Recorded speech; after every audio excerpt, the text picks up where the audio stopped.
ਅਸੀਂ ਇਹ ਕਹਿ ਲਈਏ ਕਿ ਅਸੀਂ ਇਹ ਕਹਿ ਲਈਏ ਕਿ ਕੁਝ ਲੋਕ ਮੁਸਲਮਾਨਾਂ ਦਾ ਨਾਂ ਲੈ ਕੇ ਕੁਝ ਸਾਜ਼ਿਸ਼ ਕਰਨ ਦੀ ਪਲੈਨਿੰਗ ਕਰ ਰਹੇ ਇਹ ਕਹਿ ਸਕਦੇ। मैं बार बार एक गल कहना कि गौ हत्या और गौ तस्करी दे तार बार बार मलेरकोटले नाल क्यों जुड़ते ने। अगर उन्होंने किसी उन्होंने बचाने की कोशिश की तो मैं बिल्कुल साफ लफ्ज़ च उन्होंने कहना तो थोड़ी कोठी के बाहर धरना लगेगा रजिया सुल्ताना जी की समझे, क्योंकि गौ कातलों को असीं किसी भी कीमत के उपर बख्शण लई तैयार नहीं हाँ।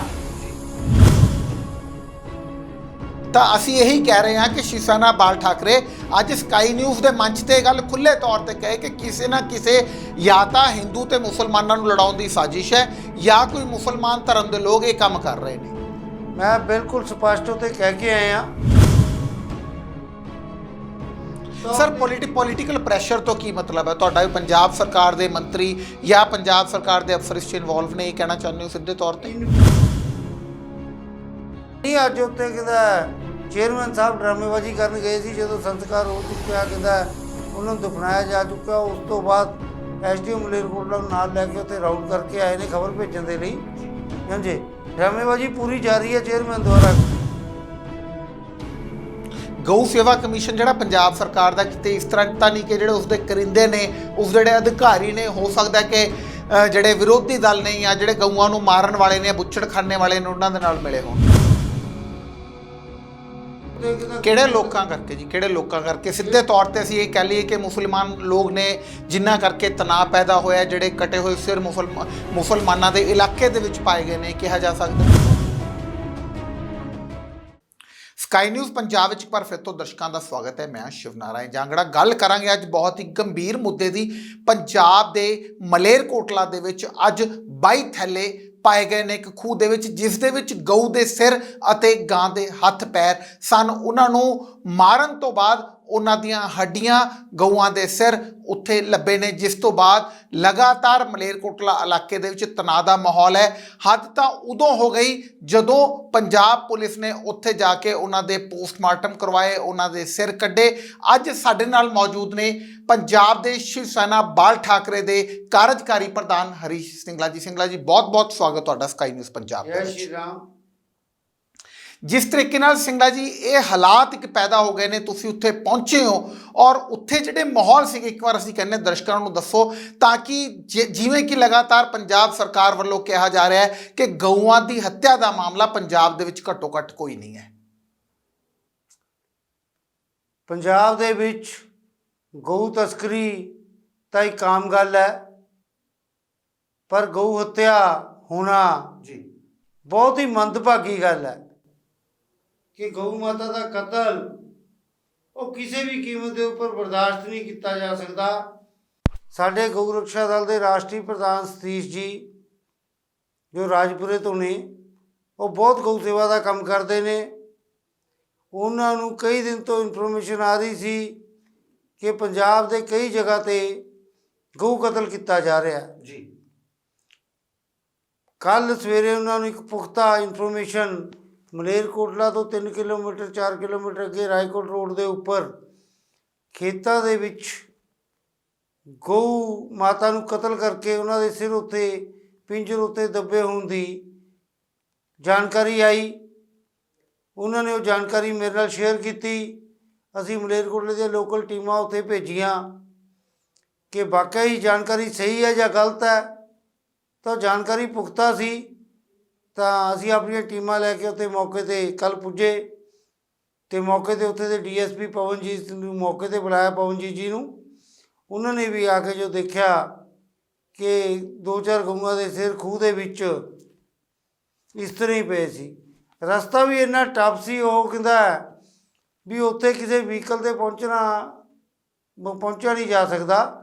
ਉਸ ਦੇ ਲਈ ਅੱਧਾ ਕਿਲੋਮੀਟਰ ਬੰਦੇ ਨੂੰ ਪੈਦਲ ਚੱਲਣਾ ਪੈਂਦਾ, ਵੀ ਸੋਚਿਆ ਵੀ ਨਹੀਂ ਜਾ ਸਕਦਾ ਕਿ ਬਿਰਾਨ ਇਲਾਕਾ ਹੀ ਕਹਾਂਗੇ ਉਸ ਨੂੰ, ਕਿ ਉਹ ਬਿਰਾਨ ਇਲਾਕੇ ਦੇ ਵਿੱਚ ਕੋਈ ਇਸ ਤਰ੍ਹਾਂ ਦਾ ਘਿਨੌਣਾ ਕੰਮ ਕਰ ਰਿਹਾ।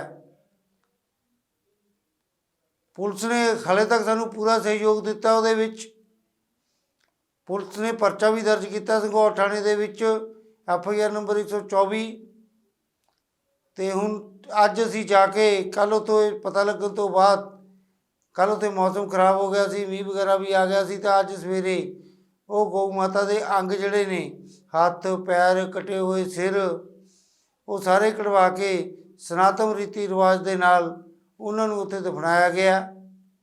ਤੇ ਹੁਣ ਅੱਗੇ ਬਿਲਕੁਲ ਸਪਸ਼ਟ ਕਹਿ ਰਹੇ ਹਾਂ ਤੁਹਾਡੇ ਚੈਨਲ ਸਕਾਈ ਨਿਊਜ਼ ਦੇ ਮਾਧਿਅਮ ਦੇ ਰਾਹੀਂ ਜਾਂਗੜਾ ਜੀ ਕਿ ਜਦ ਤੱਕ ਦੋਸ਼ੀ ਗ੍ਰਿਫਤਾਰ ਨਹੀਂ ਹੋ ਜਾਂਦੇ ਇਸ ਗਊ ਕਤਲ ਦੇ, ਉਦ ਤੱਕ ਅਸੀਂ ਚੈਨਲ ਨਹੀਂ ਬੈਠਣ ਵਾਲੇ। ਅਸੀਂ 5-7 ਦਿਨ ਦਾ ਟਾਈਮ ਪ੍ਰਸ਼ਾਸਨ ਨੂੰ ਦੇ ਕੇ ਆਏ ਹਾਂ, ਉੱਥੇ ਕਹਿ ਕੇ ਆਏ ਕਲੀਅਰ ਲਫ਼ਜ਼ਾਂ ਦੇ ਵਿੱਚ ਕਿ ਸਾਨੂੰ ਪੂਰੇ ਦੋਸ਼ੀ ਗ੍ਰਿਫਤਾਰ ਚਾਹੀਦੇ ਨੇ ਜੀ। ਅਗਰ ਉਸ ਦੇ ਵਿੱਚ ਕੋਈ ਪੋਲੀਟੀਕਲ ਪ੍ਰੈਸ਼ਰ, ਹਮੇਸ਼ਾ ਹੀ ਮਲੇਰਕੋਟਲਾ ਇੱਕ ਐਸੀ ਸਿਟੀ ਹੈ ਕਿ ਜਿੱਥੇ ਕਦੇ ਵੀ ਹਿੰਦੂ ਮੁਸਲਮਾਨ ਫਸਾਦ ਨਹੀਂ ਹੋਇਆ ਜੀ। ਉੱਥੇ ਸਾਰੇ ਬੜੇ ਭਾਈਚਾਰੇ ਦੇ ਨਾਲ ਰਹਿੰਦੇ ਨੇ। ਪਰ ਜਿਹੜੇ ਇਹ ਲੋਕ ਗਊ ਕਤਲ ਕਰ ਰਹੇ ਨੇ, ਜਦੋਂ ਵੀ ਉੱਥੇ ਕਦੇ ਹਿੰਦੂ ਮੁਸਲਿਮ ਤਣਾਅ ਪੈਦਾ ਹੋਇਆ ਤਾਂ ਇਹਨਾਂ ਲੋਕਾਂ ਕਰਕੇ ਹੋਇਆ। ਕਿਹੜੇ ਲੋਕਾਂ ਕਰਕੇ ਜੀ? ਕਿਹੜੇ ਲੋਕਾਂ ਕਰਕੇ? ਸਿੱਧੇ ਤੌਰ ਤੇ ਅਸੀਂ ਇਹ ਕਹਿ ਲਈਏ ਕਿ ਮੁਸਲਮਾਨ ਲੋਕ ਨੇ ਜਿਨ੍ਹਾਂ ਕਰਕੇ ਤਣਾਅ ਪੈਦਾ ਹੋਇਆ, ਜਿਹੜੇ ਕਟੇ ਹੋਏ ਸਿਰ ਮੁਸਲਮਾਨਾਂ ਦੇ ਇਲਾਕੇ ਦੇ ਵਿੱਚ ਪਾਏ ਗਏ ਨੇ, ਕਿਹਾ ਜਾ ਸਕਦਾ? ਸਾਰੇ ਮੁਸਲਿਮ ਇਹ ਕੰਮ ਨਹੀਂ ਕਰਦੇ ਜੀ, ਸਾਰੇ ਬਾਕੀ ਮੁਸਲਿਮ ਸਾਰੇ ਵਪਾਰ ਕਰਦੇ ਨੇ। ਮੈਂ ਕਹਿ ਰਿਹਾ ਕੁਛ ਲੋਕ तो कुल मिला के गल तो स्पष्ट है कि वह मुसलमान भाईचारे के लोग से मुसलमान धर्म नाल संबंध रखते हैं। ये कह सकते हो स्काई न्यूज़ पंजाब के मंच ते खुले तौर के नाल असीं कहांगे शिव सेना बाल ठाकरे जो कि बिल्कुल हिंदूवादी आवाज़ है, ये गल स्पष्ट करे कि आखिरकार ये कारा किसदा कीता होया। ਜਦੋਂ तक दोषी फड़ के सामने नहीं आ जाते उद तक आप कह नहीं सकते कि वो मुसलमान ने जी। कुछ लोग सामने आ जाएगा, ਅਸੀਂ ਇਹ ਕਹਿ ਲਈਏ ਕਿ ਕੁਝ ਲੋਕ ਮੁਸਲਮਾਨਾਂ ਦਾ ਨਾਂ ਲੈ ਕੇ ਕੁਝ ਸਾਜ਼ਿਸ਼ ਕਰਨ ਦੀ ਪਲੈਨਿੰਗ ਕਰ ਰਹੇ, ਇਹ ਕਹਿ ਸਕਦੇ ਹੋ? ਉਸ ਖੂਹ ਤੋਂ ਹੀ 100 ਮੀਟਰ ਦੂਰੀ ਦੇ ਉੱਪਰ ਇੱਕ ਬਾੜਾ ਬਣਿਆ ਹੋਇਆ ਸੀ, ਜਿਸ ਦੇ ਵਿੱਚੋਂ 13 ਗਊਆਂ ਵੀ ਪੁਲਿਸ ਨੇ ਬਰਾਮਦ ਕੀਤੀਆਂ ਨੇ। ਜਿਉਂਦੀਆਂ ਗਊਆਂ ਜੋ ਕੋਈ ਦੁੱਧ ਹੀ ਨਹੀਂ ਦਿੰਦੀਆਂ ਸੀ, ਉੱਥੇ ਕੋਈ ਤੂੜੀ ਨਹੀਂ ਸੀ, ਕੋਈ ਦਾਣਾ ਨਹੀਂ ਸੀ, ਭੁੱਖੀਆਂ ਪਿਆਸੀਆਂ ਉਹ ਰੱਖੀਆਂ ਵੀਆਂ ਸੀ। ਉਹ ਪੁਲਿਸ ਨੇ ਆਪਦੇ ਕਬਜ਼ੇ ਦੇ ਵਿੱਚ ਲੈ ਕੇ ਉਹਨਾਂ ਨੂੰ ਗਊਸ਼ਾਲਾ ਭੇਜਿਆ ਕੱਲ੍ਹ। ਤੇ ਉਹ ਬੰਦਾ ਵੀ ਹੋ ਸਕਦਾ ਵੀ ਉਹਨਾਂ ਨੂੰ ਮਾਰਨ ਦੀ ਤਿਆਰੀ ਹੋਵੇ।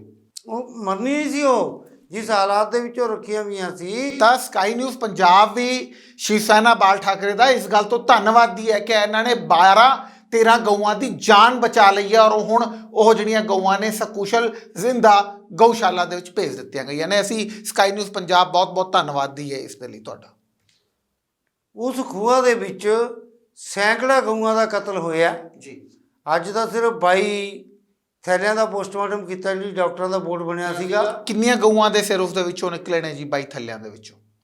ਇਹ ਉਹਨਾਂ ਨੇ ਕਲੀਅਰ ਨਹੀਂ ਕੀਤਾ। ਡਾਕਟਰਾਂ ਨੂੰ ਮੈਂ ਪੁੱਛਿਆ ਸੀ ਜੀ, ਉਹਨਾਂ ਨੇ ਡਿਟੇਲਸ ਕੱਲੇ ਥੈਲੇ ਦੀ ਲਿਖੀ ਵੀ ਆ। ਉਹ ਕਹਿੰਦੇ ਵੀ ਇਸ ਤੋਂ ਬਾਅਦ ਅਸੀਂ ਇਹਦੇ ਪਾਰਟਸ, ਹੱਥ ਕਿੰਨੇ ਆ, ਪੈਰ ਕਿੰਨੇ ਆ, ਲੇਕਿਨ ਮੁੱਦਾ ਗੰਭੀਰ ਹੈ ਕਿੰਨੇ ਆ ਜੀ। ਮੁੱਦਾ ਤਾਂ ਗੰਭੀਰ ਹੀ ਹੈ। ਜਿਸ ਤਰੀਕੇ ਨਾਲ ਤੁਸੀਂ ਕਿਹਾ ਕਿ ਹਜ਼ਾਰਾਂ ਗਊਆਂ ਦਾ ਕਤਲ ਉੱਥੇ ਕੀਤਾ ਗਿਆ, ਉਸ ਬਾਰ-ਬਾਰ ਇੱਕ ਗੱਲ ਕਰਨਾ ਕਿ ਗਊ ਹੱਤਿਆ ਔਰ ਗਊ ਤਸਕਰੀ ਦੇ ਤਾਰ ਬਾਰ-ਬਾਰ ਮਲੇਰਕੋਟਲੇ ਨਾਲ ਕਿਉਂ ਜੁੜਦੇ ਨੇ? ਤਾਂ ਅਸੀਂ ਇਹੀ ਕਹਿ ਰਹੇ ਹਾਂ ਕਿ ਸ਼ਿਵ ਸੈਨਾ ਬਾਲ ਠਾਕਰੇ ਅੱਜ ਸਕਾਈ ਨਿਊਜ਼ ਦੇ ਮੰਚ ਤੇ ਗੱਲ ਖੁੱਲੇ ਤੌਰ ਤੇ ਕਹੇ ਕਿ ਕਿਸੇ ਨਾ ਕਿਸੇ ਜਾਂ ਤਾਂ ਹਿੰਦੂ ਤੇ ਮੁਸਲਮਾਨਾਂ ਨੂੰ ਲੜਾਉਣ ਦੀ ਸਾਜ਼ਿਸ਼ ਹੈ ਜਾਂ ਕੋਈ ਮੁਸਲਮਾਨ ਧਰਮ ਦੇ ਲੋਕ ਇਹ ਕੰਮ ਕਰ ਰਹੇ ਨੇ। ਮੈਂ ਬਿਲਕੁਲ ਸਪਸ਼ਟ ਉੱਤੇ ਕਹਿ ਕੇ ਆਏ ਹਾਂ ਜੀ, ਤੇ ਇੱਥੇ ਵੀ ਤੁਹਾਨੂੰ ਕਹਿ ਰਹੇ ਹਾਂ ਕਿ ਉੱਥੇ ਦੀ MLA ਜੀ ਰਜ਼ੀਆ ਸੁਲਤਾਨਾ ਪੰਜਾਬ 'ਚ ਕੈਬਨਿਟ ਮਿਨਿਸਟਰ ਨੇ, ਉਹ ਪੰਜਾਬ ਦੇ ਕੈਬਨਿਟ ਮੰਤਰੀ ਵੀ ਨੇ, ਕਿ ਅਗਰ ਉਹਨਾਂ ਨੇ ਅੱਗੇ ਹੋ ਕੇ ਦੋਸ਼ੀਆਂ ਨੂੰ ਨਾ ਫੜਵਾਇਆ ਤਾਂ ਸਾਰੇ ਹਿੰਦੂ ਸੰਗਠਨ ਮਲੇਰਕੋਟਲੇ ਉਹਨਾਂ ਦੀ ਕੋਠੀ ਦੇ ਬਾਹਰ ਹੀ ਧਰਨਾ ਲਾਉਣਗੇ ਜੀ, ਕਿਉਂਕਿ ਸਾਨੂੰ ਦੋਸ਼ੀ ਗ੍ਰਿਫਤਾਰ ਚਾਹੀਦੇ ਆ। ਅਗਰ ਉਹਨਾਂ ਨੇ ਕਿਤੇ ਉਹਨਾਂ ਨੂੰ ਬਚਾਉਣ ਦੀ ਕੋਸ਼ਿਸ਼ ਕੀਤੀ ਤਾਂ ਮੈਂ ਬਿਲਕੁਲ ਸਾਫ਼ ਲਫ਼ਜ਼ਾਂ 'ਚ ਉਹਨਾਂ ਨੂੰ ਕਹਿਣਾ ਤਾਂ ਤੁਹਾਡੀ ਕੋਠੀ ਦੇ ਬਾਹਰ ਧਰਨਾ ਲੱਗੇਗਾ ਰਜ਼ੀਆ ਸੁਲਤਾਨਾ ਜੀ, ਕੀ ਸਮਝੇ, ਕਿਉਂਕਿ ਗਊ ਕਾਤਲਾਂ ਨੂੰ ਅਸੀਂ ਕਿਸੇ ਵੀ ਕੀਮਤ ਦੇ ਉੱਪਰ ਬਖਸ਼ਣ ਲਈ ਤਿਆਰ ਨਹੀਂ ਆ ਜੀ।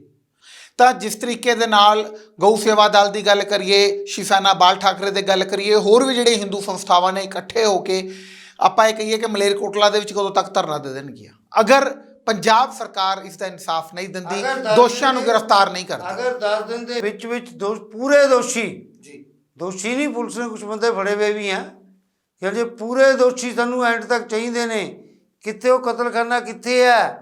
ਜਿੱਥੇ ਗਊਆਂ ਕਤਲ ਕਰਦੇ ਸੀ ਉਹ ਜਗ੍ਹਾ ਕਿਹੜੀ ਹੈ? ਜਿਸ ਤਰੀਕੇ ਨਾਲ ਕਿਹਾ ਕਿ ਔਜ਼ਾਰ ਤੁਸੀਂ ਕਿੱਥੇ ਨੇ? ਜਿਸ ਉਹ ਤਰੀਕੇ ਨਾਲ ਬੰਦੇ ਤੁਸੀਂ ਕਿੱਥੇ ਨੇ? ਜਿਸ ਤਰੀਕੇ ਨਾਲ ਤੁਸੀਂ ਕਿਹਾ ਕਿ ਬਿਲਕੁਲ ਨੇੜੇ ਨੇੜੇ ਕੋਈ ਬਾੜਾ ਹੈ, ਉਹ ਕਿਸੇ ਮੁਸਲਿਮ ਬੰਦੇ ਦਾ ਹੈ, ਉੱਥੇ ਜਿੱਥੋਂ 13 ਗਊਆਂ ਫੜ ਕੇ ਲੈ ਕੇ ਆਂਦੀਆਂ ਗਈਆਂ ਨੇ, ਹੋ ਸਕਦਾ ਉਸ ਦਾ ਮਾਲਕ ਕਿੰਨਾ ਗਊਆਂ ਦਾ ਕਾਤਲ ਹੋਵੇ। ਇਹ ਇਨਵੈਸਟੀਗੇਸ਼ਨ ਦਾ ਪਾਰਟ ਹੈ ਕਿ ਸਾਨੂੰ ਤਾਂ ਇੱਕ ਇੱਕ ਚੀਜ਼ ਚਾਹੀਦੀ ਹੈ। ਬਾੜਾ ਵੀ ਚਾਹੀਦਾ, ਔਜ਼ਾਰ ਵੀ ਚਾਹੀਦੇ ਨੇ, ਕੱਟਣ ਵਾਲੇ ਬੰਦੇ ਵੀ ਚਾਹੀਦੇ ਨੇ, ਸਿੱਟਣ ਵਾਲੇ ਬੰਦੇ ਵੀ ਚਾਹੀਦੇ ਨੇ, ਕਿ ਇੱਕ ਇੱਕ ਦੋਸ਼ੀ ਨੂੰ ਅਸੀਂ ਗ੍ਰਿਫਤਾਰ ਕਰਵਾਉਣਾ ਇਸ ਦੇ ਵਿੱਚ। ਅਗਰ ਪੁਲਿਸ ਨੇ ਕਿਤੇ ਵੀ ਕੋਈ ਪੋਲੀਟੀਕਲ ਪ੍ਰੈਸ਼ਰ ਮੰਨਿਆ ਸਰ, ਪੋਲੀਟੀਕਲ ਪ੍ਰੈਸ਼ਰ ਤੋਂ ਕੀ ਮਤਲਬ ਹੈ ਤੁਹਾਡਾ? ਵੀ ਪੰਜਾਬ ਸਰਕਾਰ ਦੇ ਮੰਤਰੀ ਜਾਂ ਪੰਜਾਬ ਸਰਕਾਰ ਦੇ ਅਫਸਰ ਇਸ 'ਚ ਇਨਵੋਲਵ ਨੇ, ਇਹ ਕਹਿਣਾ ਚਾਹੁੰਦੇ ਹੋ ਸਿੱਧੇ ਤੌਰ ਤੇ? ਇਨਵੋਲਵ ਨਹੀਂ ਕਹਿ ਸਕਦੇ ਆਪਾਂ ਉਸ ਨੂੰ। ਮੈਂ ਕਹਿੰਦਾ ਵੀ ਲੋਕਲ ਹੋਣ ਕਰਕੇ ਕਈ ਵਾਰੀ ਉਹ ਲੋਕ ਕਹਿੰਦਾ ਜਿਹੜੇ ਦੋਸ਼ੀ ਨੇ ਉਹ ਅਪਰੋਚ ਕਰ ਲੈਂਦੇ ਨੇ, ਤੇ ਮੰਤਰੀ ਸਾਹਿਬ ਤੇ ਐਮਐਲਏ ਸਾਹਿਬ ਸਾਡੇ ਪ੍ਰੈਸ਼ਰ ਦੇ ਵਿੱਚ ਆ ਕੇ ਉਹਨਾਂ ਦੀ ਸਿਫਾਰਿਸ਼ ਕਰ ਦਿੰਦੇ ਨੇ, ਤੇ ਪੁਲਿਸ ਢਿੱਲਾ ਕਰ ਦਿੰਦੀ ਆ ਕੰਮ ਨੂੰ। ਹਾਂਜੀ, ਪਰ ਇਸ ਦੇ ਵਿੱਚ ਕੋਈ ਢਿੱਲਪਨ ਅਸੀਂ ਵਰਤਣ ਨਹੀਂ ਦੇਣਾ। ਬਿਲਕੁਲ ਸਪਸ਼ਟ ਹੈ ਕਿ ਪੂਰੇ ਦੋਸ਼ੀ ਗ੍ਰਿਫਤਾਰ ਕਰਾਵਾਂਗੇ। ਜਦ ਤੱਕ ਸਾਡੀ ਤਸੱਲੀ ਨਹੀਂ ਹੁੰਦੀ, ਹਾਂਜੀ, ਉਦੋਂ ਤੱਕ ਕਹਿੰਦਾ ਇਹ ਮੁੱਦਾ ਹੁਣ ਖਤਮ ਨਹੀਂ ਹੋਣ ਵਾਲਾ, ਕਿਉਂਕਿ ਸਾਡੇ ਕੋਲ ਹੋਰ ਵੀ ਇਨਪੁਟਸ ਹੈਗੀਆਂ ਨੇ ਉੱਥੇ ਦੀਆਂ। ਕਿਸ ਤਰ੍ਹਾਂ ਦੀ ਇਨਪੁਟਸ ਨੇ ਵੀ ਉਹ ਵੀ ਅਸੀਂ ਜ਼ਰੂਰ ਗਊ ਕਤਲ ਦੀਆਂ ਇਨਪੁਟਸ ਨੇ। ਕਿਸ ਤਰ੍ਹਾਂ ਦੀਆਂ ਇਨਪੁਟਸ ਨੇ ਅਸੀਂ ਜਾਣਨਾ ਚਾਹੁੰਦੇ ਹਾਂ, ਦਰਸ਼ਕ ਜਾਣਨਾ ਚਾਹੁੰਦੇ ਹਾਂ। ਜੋ ਲੋਕ ਸਕਾਈ ਨਿਊਜ਼ ਪੰਜਾਬ ਦੇ ਮਾਧਿਅਮ ਨਾਲ ਲਗਾਤਾਰ ਸਾਡੇ ਨਾਲ ਜੁੜੇ ਨੇ, ਉਹ ਚਾਹੁੰਦੇ ਨੇ ਕਿ ਪੰਜਾਬ ਦੇ ਵਿੱਚ ਜਿਹੜੇ ਹਾਲਾਤ ਨੇ ਉਹ ਇਸ ਸਮੇਂ ਕਿਸ ਤਰ੍ਹਾਂ ਦੇ ਨੇ, ਕਿਉਂ ਗੰਭੀਰ ਹੋ ਰਹੇ ਨੇ। ਇੱਕ ਗੱਲ ਸਰਕਾਰ ਲਈ ਕਹਿਣਾ ਚਾਹਾਂਗਾ ਕਿ ਜੋ ਇਨਪੁਟਸ ਸਾਨੂੰ ਮਿਲਦੀਆਂ ਪੂਰੇ ਪੰਜਾਬ ਦੇ ਵਿੱਚ ਕੌ ਪ੍ਰੋਟੈਕਸ਼ਨ ਸੈੱਲ ਦਾ ਗਠਨ ਹੋਇਆ ਹੋਇਆ। ਇਹ ਇਨਪੁਟਸ ਜਿਹੜੀਆਂ ਨੇ, ਜਾਂ ਗਊ ਸੇਵਾ ਕਮਿਸ਼ਨ ਬਣਿਆ ਹੋਇਆ, ਇਹ ਇਨਪੁਟਸ ਉਹਨਾਂ ਕੋਲੋਂ ਜਾਣੀਆਂ ਚਾਹੀਦੀਆਂ ਨੇ। ਗਊ ਸੇਵਾ ਕਮਿਸ਼ਨ ਜਿਹੜਾ ਬਣਿਆ ਜੀ ਪੰਜਾਬ ਸਰਕਾਰ ਦਾ, ਉਹ ਤਾਂ ਨਾਕਾਮਯਾਬ ਹੈ, ਉਹ ਤਾਂ ਕੁਝ ਕਰ ਹੀ ਨਹੀਂ ਰਿਹਾ। ਨਹੀਂ, ਅੱਜ ਉੱਥੇ ਕਹਿੰਦਾ ਚੇਅਰਮੈਨ ਸਾਹਿਬ ਡਰਾਮੇਬਾਜ਼ੀ ਕਰਨ ਗਏ ਸੀ, ਜਦੋਂ ਸੰਸਕਾਰ ਹੋ ਚੁੱਕਿਆ ਕਹਿੰਦਾ ਉਹਨਾਂ ਨੂੰ ਦਫਨਾਇਆ ਜਾ ਚੁੱਕਿਆ। ਉਸ ਤੋਂ ਬਾਅਦ ਐਸਡੀਓ ਮਲੇਰਕੋਟਲਾ ਨੂੰ ਨਾਲ ਲੈ ਕੇ ਉੱਥੇ ਰਾਊਂਡ ਕਰਕੇ ਆਏ ਨੇ ਖਬਰ ਭੇਜਣ ਦੇ ਲਈ। ਹਾਂਜੀ, ਡਰਾਮੇਬਾਜ਼ੀ ਪੂਰੀ ਜਾਰੀ ਹੈ ਚੇਅਰਮੈਨ ਦੁਆਰਾ। ਲੇਕਿਨ ਕੰਮ ਨਹੀਂ ਹੋ ਰਿਹਾ, ਪੰਜਾਬ ਦਾ ਗਊ ਸੇਵਾ ਕਮਿਸ਼ਨ ਕੰਮ ਨਹੀਂ ਕਰ ਰਿਹਾ। ਕੋਈ ਕੰਮ ਨਹੀਂ ਕਰ ਰਿਹਾ। ਮੈਂ ਉਹੀ ਦੱਸ ਰਿਹਾ ਕਿ ਜਿਹੜੀ ਇਨਪੁਟ ਸਾਨੂੰ ਆ ਸਕਦੀਆਂ ਨੇ, ਸਤੀਸ਼ ਕੁਮਾਰ ਨੂੰ ਆ ਸਕਦੀਆਂ ਨੇ, ਗਊਰਕਸ਼ਾ ਦਲ ਨੂੰ ਆ ਸਕਦੀਆਂ ਨੇ, ਤਾਂ ਲੋਕ ਸਰਕਾਰ ਨੂੰ ਕਿਉਂ ਨਹੀਂ ਦੱਸਦੇ? ਉੱਥੇ ਦੀ ਲੋਕਲ ਪੁਲਿਸ ਨੂੰ ਕਿਉਂ ਨਹੀਂ ਦੱਸਦੇ? ਸਰ, ਜਿੰਨਾ ਸ਼ਿਵ ਸੈਨਾ ਬਾਲ ਠਾਕਰੇ ਦਾ ਜਾਂ ਜਿਹੜੇ ਗਊ ਸੇਵਾ ਦਲ ਦੇ ਹੋਰ ਲੋਕ ਨੇ, ਜਿਹੜੇ ਗਊ ਭਗਤ ਨੇ, ਅਗਰ ਉਹਨਾਂ ਨੂੰ ਇਨਪੁਟਸ ਆ ਸਕਦੀਆਂ ਨੇ, ਜਿਹੜਾ ਪੰਜਾਬ ਸਰਕਾਰ ਦਾ ਜਿਹੜਾ ਇਨਪੁਟਸ ਹੈ, ਪੰਜਾਬ ਸਰਕਾਰ ਦਾ ਜਿਹੜਾ ਇੰਟੈਲੀਜੈਂਸ ਹੈ, CID ਮਹਿਕਮਾ ਹੈ, ਹੋਰ ਜਿਹੜੇ ਮਹਿਕਮੇ ਨੇ, ਉਹ ਤਾਂ ਤੁਹਾਡੇ ਨਾਲੋਂ ਕਿਤੇ ਜ਼ਿਆਦਾ ਜਿਹੜੇ ਨੇ ਤਾਕਤਵਰ ਨੇ। ਸਰਕਾਰ ਨੂੰ ਕੱਲੀ ਕੱਲੀ ਚੀਜ਼ ਦੀ ਇਨਪੁਟ ਹੁੰਦੀ ਹੈ। ਬਿਲਕੁਲ, ਮੈਂ ਦੱਸਿਆ ਵੀ ਉਸ ਦੇ ਵਿੱਚ ਕੁਝ ਕਮੀਆਂ ਹੈਗੀਆਂ ਜਿਹੜੀ ਸਰਕਾਰ ਕੋਲ ਇਨਪੁਟਸ ਨਹੀਂ ਪਹੁੰਚ ਰਹੀਆਂ, ਕਿਉਂਕਿ ਕੌ ਪ੍ਰੋਟੈਕਸ਼ਨ ਸੈੱਲ ਜਿਹੜਾ ਉਹ ਸੜਕਾਂ ਦੇ ਉੱਪਰ ਕੰਮ ਨਹੀਂ ਕਰ ਰਿਹਾ, ਉਹ ਸਿਰਫ ਕਾਗਜ਼ਾਂ ਤੱਕ ਸੀਮਿਤ ਹੈ। ਔਰ ਗਊ ਸੇਵਾ ਕਮਿਸ਼ਨ ਜਿਹੜਾ ਉਹ ਵੀ ਇੱਕ ਕਾਗਜ਼ਾਂ ਤੱਕ ਹੀ ਸੀਮਿਤ ਹੈ, ਉਹ ਵੀ ਕੋਈ ਕੰਮ ਨਹੀਂ ਕਰ ਰਿਹਾ। ਗਊ ਸੇਵਾ ਕਮਿਸ਼ਨ ਜਿਹੜਾ ਪੰਜਾਬ ਸਰਕਾਰ ਦਾ, ਕਿਤੇ ਇਸ ਤਰ੍ਹਾਂ ਤਾਂ ਨਹੀਂ ਕਿ ਜਿਹੜੇ ਉਸਦੇ ਕਰਿੰਦੇ ਨੇ, ਉਸ ਜਿਹੜੇ ਅਧਿਕਾਰੀ ਨੇ, ਹੋ ਸਕਦਾ ਕਿ ਜਿਹੜੇ ਵਿਰੋਧੀ ਦਲ ਨੇ ਜਾਂ ਜਿਹੜੇ ਗਊਆਂ ਨੂੰ ਮਾਰਨ ਵਾਲੇ ਨੇ, ਬੁੱਚੜਖਾਨੇ ਵਾਲੇ ਨੇ, ਉਹਨਾਂ ਦੇ ਨਾਲ ਮਿਲੇ ਹੋਣ? ਨਹੀਂ, ਚਲੋ ਇਹ ਤਾਂ ਨਹੀਂ ਮੈਂ ਕਹਿ ਸਕਦਾ ਕਿ ਮਿਲੇ ਹੋਣ। ਸਰ, ਫਿਰ ਕੰਮ ਕਿਉਂ ਨਹੀਂ ਕਰ ਰਹੇ? ਪ੍ਰਸ਼ਨ ਤਾਂ ਇਸ ਗੱਲ ਦਾ ਵੀ ਕੰਮ ਕਿਉਂ ਨਹੀਂ ਕਰ ਰਹੇ? ਜਿਸ ਬੰਦੇ ਨੂੰ ਕੰਮ ਆਉਂਦਾ ਹੀ ਨਹੀਂ, ਜੇ ਤੁਸੀਂ ਉਹਨੂੰ ਚੇਅਰਮੈਨ ਲਾ ਦੋਗੇ ਕਿੱਥੋਂ ਕਰੇਗਾ ਜੀ?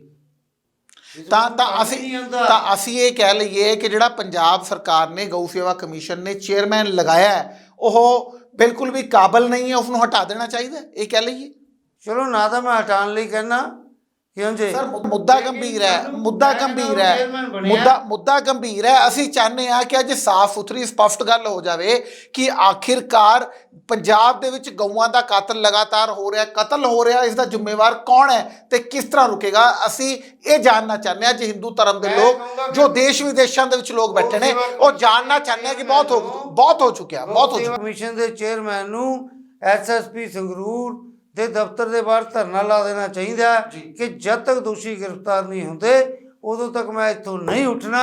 ਫਿਰ ਅਸੀਂ ਉਹਨੂੰ ਮੰਨਾਂਗੇ ਕਿ ਵਾਕਿਆ ਹੀ ਕਹਿੰਦਾ ਵੀ ਉਹ ਕੰਮ ਕਰਨਾ ਚਾਹੁੰਦਾ। ਅੱਜ ਤੁਹਾਨੂੰ ਸਾਥ ਵੀ ਦੇਵਾਂਗੇ। ਅੱਜ ਤੁਹਾਨੂੰ ਪੰਜਾਬ ਗਊ ਸੇਵਾ ਕਮਿਸ਼ਨ ਦੇ ਚੇਅਰਮੈਨ ਜਿਹੜੇ ਸਚਿਨ ਸ਼ਰਮਾ ਨੇ, ਉਹ ਮਿਲੇ? ਉਹਨਾਂ ਨੇ ਕੀ ਤੁਹਾਨੂੰ ਕੋਈ ਭਰੋਸਾ ਦਵਾਇਆ? ਮੈਨੂੰ ਨਹੀਂ ਮਿਲੇ ਕਹਿੰਦਾ। ਮੈਨੂੰ ਉਹ ਤੋਂ DSP ਤੋਂ ਪਤਾ ਲੱਗਿਆ ਜਦੋਂ ਅਸੀਂ ਸਾਰਾ ਕੰਮ ਬਾਈਂਡ ਅਪ ਕਰਕੇ ਆ ਰਹੇ ਸੀ, ਗਊ ਮਾਤਾ ਦਾ ਸੰਸਕਾਰ ਕਰਕੇ, ਉਹਨਾਂ ਨੂੰ ਦਬਾ ਕੇ ਸਾਰਾ ਕੁਝ ਫਿਨਿਸ਼ ਕਰਕੇ ਆ ਰਹੇ ਸੀ, ਕਿ ਤੁਹਾਡੇ ਕੋਈ ਚੇਅਰਮੈਨ ਵੀ ਹੁੰਦੇ ਗਊ ਸੇਵਾ ਦੇ? ਮੈਂ ਕਿਹਾ ਹਾਂਜੀ, ਬਹੁਤ ਵੱਡੀ ਪਾਵਰ ਹੈ, ਗਊ ਸੇਵਾ ਕਮਿਸ਼ਨ ਹੈ। ਮੈਂ ਡਿਪਟੀ ਨੂੰ ਹੱਸਿਆ, ਕਹਿੰਦਾ ਮੈਂ ਕਿਹਾ ਤੁਹਾਨੂੰ ਉਹ ਤਲਬ ਵੀ ਕਰ ਸਕਦੇ, ਨੋਟਿਸ ਵੀ ਕੱਟ ਸਕਦੇ ਆ, ਤੁਹਾਨੂੰ ਉਹਨਾਂ ਦੀ ਕਚਹਿਰੀ 'ਚ ਪੇਸ਼ ਵੀ ਹੋਣਾ ਪੈ ਸਕਦਾ। ਹਾਂਜੀ, ਤੇ ਉਹਨਾਂ ਨੇ ਮੈਨੂੰ ਦੱਸਿਆ ਕਿ ਉਹ ਆ ਰਹੇ ਨੇ। ਫਿਰ ਅਸੀਂ ਦੇਖਿਆ ਕਿ ਰਸਤੇ ਦੇ ਵਿੱਚ ਐਸਡੀਐਮ ਦੀ ਗੱਡੀ ਤੇ ਉਹਨਾਂ ਦੀਆਂ ਗੱਡੀਆਂ ਜਾ ਰਹੀਆਂ ਸੀ, ਲੇਕਿਨ ਉਦੋਂ ਤੱਕ ਸਾਰਾ ਕੰਮ ਖਤਮ ਹੋ ਚੁੱਕਿਆ ਸੀਗਾ। ਬਾਅਦ ਦੇ ਵਿੱਚ ਡਰਾਮੇਬਾਜ਼ੀ ਦਾ ਕੋਈ ਮਤਲਬ ਨਹੀਂ। ਤਾਂ ਇੱਕ ਫੋਟੋ ਖਿਚਾਉਣ ਦੇ ਲਈ, ਇਹ ਕਹਿਣ ਲਈ ਕਿ ਹਾਂ ਵੀ ਇਹ ਹੋਇਆ, ਮੈਂ ਮੌਕਾ ਦੇਖਣ ਆਇਆ। ਬਸ ਸਰ, ਇਹ ਮੁੱਦਾ ਹੱਲ ਕਿਵੇਂ ਹੋਏਗਾ? ਹੱਲ ਦੋਸ਼ੀਆਂ ਨੂੰ ਫੜਕੀ ਹੋਏਗਾ ਜੀ। ਨਹੀਂ, ਇੱਕ ਥਾਂ ਤੇ ਹੋ ਰਿਹਾ, ਦੂਜੀ ਥਾਂ ਤੇ ਹੋ ਰਿਹਾ, ਤੀਜੀ ਥਾਂ ਤੇ ਹੋ ਰਿਹਾ, ਚੌਥੀ ਥਾਂ ਤੇ ਹੋ ਰਿਹਾ। ਲਗਾਤਾਰ ਅਜਿਹੇ ਮਾਮਲੇ ਸਾਹਮਣੇ ਆ ਰਹੇ ਨੇ, ਕਿਤੇ ਤਸਕਰੀ ਦੇ ਸਾਹਮਣੇ ਆ ਰਹੇ ਨੇ, ਕਿਤੇ ਗਊ ਕਤਲ ਦੇ ਹੁਣ ਸਿੱਧੇ ਤੌਰ ਤੇ ਮਾਮਲੇ ਸਾਹਮਣੇ ਆ ਰਹੇ ਨੇ, ਜਿਵੇਂ ਕਿ ਮਾਮਲਾ ਸਾਹਮਣੇ ਆਇਆ। ਅੱਜ ਤੱਕ ਮੈਂ ਬਿਲਕੁਲ ਕਲੀਅਰ, ਮੇਰਾ ਮੈਸੇਜ ਡੀਜੀ ਸਾਹਿਬ ਪੰਜਾਬ ਨੂੰ ਔਰ ਸੀਐਮ ਸਾਹਿਬ ਪੰਜਾਬ ਨੂੰ ਪਹੁੰਚਾ ਦਿਓ ਜੀ ਕਿ ਗਊ ਤਸਕਰੀ ਦਾ ਇੱਕ ਵੀ ਮਾਮਲਾ ਪੁਲਿਸ ਵੱਲੋਂ ਦਰਜ ਨਹੀਂ ਹੈ। ਕਦੇ ਗਊ ਮਾਤਾ ਦਾ ਟਰੱਕ ਪੁਲਿਸ ਨੇ ਨਹੀਂ ਫੜਿਆ। ਇਹਨਾਂ ਨੂੰ ਟਰੱਕ ਦੇ ਵਿੱਚ ਪਈ ਹੋਈ ਸਮੈਕ ਦੀ ਪੁੜੀ ਦਿਖ ਜਾਂਦੀ ਆ, ਪਰ ਏਡੀਆਂ ਗਊਆਂ ਦਾ ਭਰਿਆ ਹੋਇਆ ਟਰੱਕ ਜਾਂਦਾ ਨਹੀਂ ਦਿਖਦਾ। ਵੀ ਜੋ ਵੀ ਜਿੰਨੇ ਵੀ ਟਰੱਕ ਪੰਜਾਬ ਦੇ ਵਿੱਚੋਂ ਫੜੇ ਜਾਂਦੇ ਨੇ, ਉਹ ਗਊ ਰਕਸ਼ਾ ਦਲ ਵੱਲੋਂ ਹੀ ਫੜੇ ਜਾਂਦੇ ਨੇ। ਗਊ ਰਕਸ਼ਾ ਦਲ ਦੇ ਵਰਕਰ ਸਾਰੀ ਰਾਤ ਸੜਕਾਂ 'ਤੇ ਰਹਿੰਦੇ ਨੇ। ਉਹਨਾਂ ਨੂੰ ਪ੍ਰੋਟੈਕਸ਼ਨ ਦੇਣ ਦੀ ਬਜਾਏ ਉਹਨਾਂ ਨੂੰ ਪੁਲਿਸ ਡਰਾਉਣ ਦਾ ਕੰਮ ਕਰਦੀ ਹੈ ਕਿ ਤੁਸੀਂ ਇਹਨਾਂ ਨੂੰ ਕੁੱਟਮਾਰ ਕਰਦੇ ਹੋ। ਅਗਰ ਜਿਹੜਾ ਕੌਪ ਪ੍ਰੋਟੈਕਸ਼ਨ ਸੈੱਲ ਬਣਿਆ ਉਹਦੀ ਟੀਮ ਨਾਲ ਹੋਵੇ ਜੀ, ਕੀ ਸਮਝੇ, ਅਸੀਂ ਤਾਂ ਗਾਈਡ ਕਰ ਸਕਦੇ ਹਾਂ। ਉਹ ਫੜਨ ਅੱਗੇ ਹੋ ਕੇ, ਅਸੀਂ ਫੜਾਉਣ ਨੂੰ ਤਿਆਰ ਹਾਂ। ਤਾਂ ਸਰ, ਪੰਜਾਬ ਸਰਕਾਰ ਦੇ ਅਧਿਕਾਰੀ ਕਿਤੇ ਨਾ ਕਿਤੇ ਨਾਲ ਮਿਲੇ ਹੋਏ ਨੇ? ਨਹੀਂ, ਮਿਲੇ ਹੋਏ ਨਹੀਂ ਹੈਗੇ ਸਰ, ਫਿਰ ਫੜਦੇ ਕਿਉਂ ਨਹੀਂ?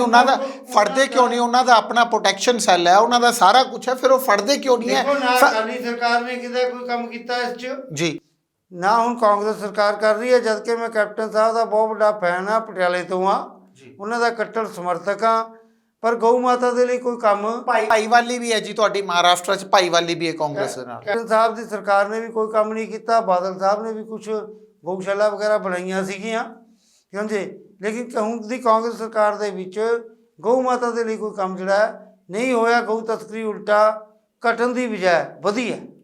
ਤਾਂ ਇਹ ਜਿਹੜਾ ਮੁੱਦਾ ਗੰਭੀਰ ਹੈ ਜੀ, ਪੰਜਾਬ ਸਰਕਾਰ ਇਸ ਦੇ ਪ੍ਰਤੀ ਬਿਲਕੁਲ ਵੀ ਸੀਰੀਅਸ ਨਹੀਂ ਹੈ। ਬਿਲਕੁਲ ਸੀਰੀਅਸ ਨਹੀਂ ਹੈ। ਤਾਂ ਇਹ ਗੱਲ ਬਿਲਕੁਲ ਸਿੱਧੇ ਤੌਰ ਤੇ ਸ਼ਿਵ ਸੈਨਾ ਬਾਲ ਠਾਕਰੇ ਅਗਰ ਖੁਦ ਇਹ ਗੱਲ ਕਹਿ ਰਹੇ ਨੇ ਕਾਰਜਕਾਰੀ ਪ੍ਰਧਾਨ ਕਿ ਪੰਜਾਬ ਸਰਕਾਰ ਸੀਰੀਅਸ ਨਹੀਂ ਹੈ, ਇਸ ਮੁੱਦੇ ਨੂੰ ਗੰਭੀਰ ਹੋਣ ਦੀ ਲੋੜ ਹੈ ਸਿੰਗਲਾ ਜੀ। ਕਿਤੇ ਨਾ ਕਿਤੇ ਕਿਸੇ ਨਾ ਕਿਸੇ ਮੁੱਦਾ ਚੱਕਣਾ ਪਏਗਾ, ਕਿਤੇ ਨਾ ਕਿਤੇ ਝੰਡਾ ਚੱਕਣਾ ਪਏਗਾ, ਤਾਂ ਕਿਤੇ ਜਾ ਕੇ ਹੋ ਸਕਦਾ ਪੰਜਾਬ ਸਰਕਾਰ ਨੂੰ ਜਗਾਉਣ ਦਾ ਕੰਮ ਕਰ ਰਹੇ ਹਾਂ। ਬਾਰ-ਬਾਰ ਸੀਐਮ ਸਾਹਿਬ ਨੂੰ ਕਹਿ ਰਹੇ ਹਾਂ ਕਿ ਗਊ ਸਾਡੀ ਮਾਤਾ ਹੈ, ਇਸ ਦੇ ਵਿੱਚ 33 ਕੋਟ ਦੇਵੀ ਦੇਵਤਾਵਾਂ ਦਾ ਵਾਸ ਹੈ। ਅਗਰ ਇਸ ਦਾ ਅਪਮਾਨ ਹੁੰਦਾ ਤਾਂ ਜਿਸ ਤਰ੍ਹਾਂ ਸ਼੍ਰੀ ਗੁਰੂ ਗ੍ਰੰਥ ਸਾਹਿਬ ਦੀ ਬੇਅਦਬੀ ਕਰਨ ਦੇ ਉੱਪਰ 302 ਦਾ ਮੁਕੱਦਮਾ ਦਰਜ ਕੀਤਾ ਜਾਂਦਾ ਹੈ, ਉਸੇ ਤਰ੍ਹਾਂ ਗਊ ਤਸਕਰੀ ਹੋਵੇ, ਗਊ ਮਾਤਾ ਦਾ ਕਤਲ ਹੋਵੇ, ਜਾਂ ਸਾਡੇ ਕਿਸੇ ਹੋਰ ਦੇਵੀ ਦੇਵਤਾ ਦਾ ਅਪਮਾਨ ਹੋਵੇ, ਤਾਂ ਉਹਨਾਂ ਦੋਸ਼ੀਆਂ ਦੇ ਖਿਲਾਫ ਵੀ 302 ਦਾ ਮੁਕੱਦਮਾ ਦਰਜ ਹੋਣਾ ਚਾਹੀਦਾ। ਸਰ, ਅਜੇ ਤੱਕ ਤਾਂ ਪੰਜਾਬ ਸਰਕਾਰ ਜਿਹੜਾ ਅੰਮ੍ਰਿਤਸਰ ਦੇ ਵਿੱਚ ਸ਼੍ਰੀ ਰਾਮਚੰਦਰ ਜੀ ਦੇ ਪੁਤਲੇ ਸਾੜੇ ਗਏ ਸੀ, ਉਹਨਾਂ ਉੱਤੇ ਮਾਮਲਾ 302 ਦਾ ਦਰਜ ਨਹੀਂ ਹੋਇਆ। ਅਗਰ ਜਿਸ ਤਰ੍ਹਾਂ ਗੁਰੂ ਗ੍ਰੰਥ ਸਾਹਿਬ ਦੇ ਲਈ ਕਾਨੂੰਨ ਬਣਾਇਆ ਨਾ ਵਿਧਾਨ ਸਭਾ ਦੇ ਵਿੱਚ, ਉਹੀ ਮੰਗ ਅਸੀਂ ਕਰ ਰਹੇ ਹਾਂ ਕਿ ਸਨਾਤਨ ਧਰਮ ਕੀ, ਮੈਂ ਤਾਂ ਇਹ ਕਹੂੰਗਾ ਵੀ ਕਿਸੇ ਵੀ ਧਰਮ ਦਾ ਸਮਝੇ ਅਪਮਾਨ ਹੋਣ ਦੇ ਉੱਪਰ 302 ਦਾ ਮੁਕੱਦਮਾ ਦੋਸ਼ੀਆਂ ਤੇ ਦਰਜ ਹੋਣਾ ਚਾਹੀਦਾ, ਚਾਹੇ ਉਹ ਕੋਈ ਵੀ ਹੋਵੇ ਜੀ। ਤਾਂ ਮੁੱਦਾ ਹੱਲ ਕਿਵੇਂ ਹੋਏਗਾ ਜੀ? ਸਰਕਾਰ ਸੁਣਦੀ ਨਹੀਂ, ਸੰਘਰਸ਼ ਕਰਾਂਗੇ। ਤਾਂ ਸੰਘਰਸ਼ ਦਾ ਰਾਹ ਜਿਹੜਾ ਹੈ ਕਿਤੇ ਨਾ ਕਿਤੇ ਸ਼ਿਵ ਸੈਨਾ ਬਾਲ ਠਾਕਰੇ ਤੁਰ ਪਈ ਹੈ। ਉਮੀਦ ਇਹ ਕਰਦੇ ਹਾਂ ਕਿ ਆਖਿਰਕਾਰ ਜਿਹੜਾ ਗਊਆਂ ਦੇ ਕਤਲ ਦਾ ਮਾਮਲਾ ਹੈ, ਹੋ ਸਕਦਾ ਸੰਘਰਸ਼ ਦੇ ਰਾਹ ਤੇ, ਹੋ ਸਕਦਾ ਹਿੰਦੂਆਂ ਦੇ ਇਕੱਠੇ ਹੋਣ ਤੇ ਇਹ ਜਿਹੜਾ ਮਾਮਲਾ ਹੈ ਗਊਆਂ ਦੇ ਕਤਲ ਦਾ ਮਾਮਲਾ ਹੋ ਸਕਦਾ ਸੁਲਝ ਜਾਵੇ। ਹਰੀ ਸਿੰਗਲਾ ਜੀ, ਤੁਸੀਂ ਸਾਨੂੰ ਬਹੁਤ ਸਮਾਂ ਦਿੱਤਾ ਔਰ ਇਸ ਦੇ ਲਈ ਅਸੀਂ ਤੁਹਾਡੇ ਬਹੁਤ-ਬਹੁਤ ਧੰਨਵਾਦੀ ਹਾਂ ਕਿ ਤੁਸੀਂ ਖੁੱਲ੍ਹੇ ਤੌਰ ਤੇ ਗੱਲ ਕਹੀ ਹੈ ਕਿ ਸ਼ਿਵ ਸੈਨਾ ਬਾਲ ਠਾਕਰੇ, ਕਿਉਂਕਿ ਤੁਸੀਂ ਇੱਕ ਬਹੁਤ ਚੰਗੇ ਲੀਡਰ ਹੋ, ਹਿੰਦੂ ਲੀਡਰ ਹੋ, ਔਰ ਕਈ ਸਾਲਾਂ ਤੋਂ, ਕਈ ਦਸ਼ਕਾਂ ਤੋਂ ਅਸੀਂ ਤੁਹਾਨੂੰ ਦੇਖਦੇ ਆ ਰਹੇ ਹਾਂ, ਔਰ ਤੁਸੀਂ ਹਿੰਦੂਆਂ ਦਾ ਖਾਸ ਤੌਰ ਤੇ ਗਊ ਮਾਤਾ ਦਾ ਇਹ ਮੁੱਦਾ ਚੱਕਿਆ ਹੈ। ਸਕਾਈ ਨਿਊਜ਼ ਪੰਜਾਬ 'ਚ ਸਮਾਂ ਦੇਣ ਲਈ ਬਹੁਤ-ਬਹੁਤ ਤੁਹਾਡਾ ਧੰਨਵਾਦ। ਜੈ ਸ਼੍ਰੀ ਰਾਮ, ਸਤਿ ਸ੍ਰੀ ਅਕਾਲ।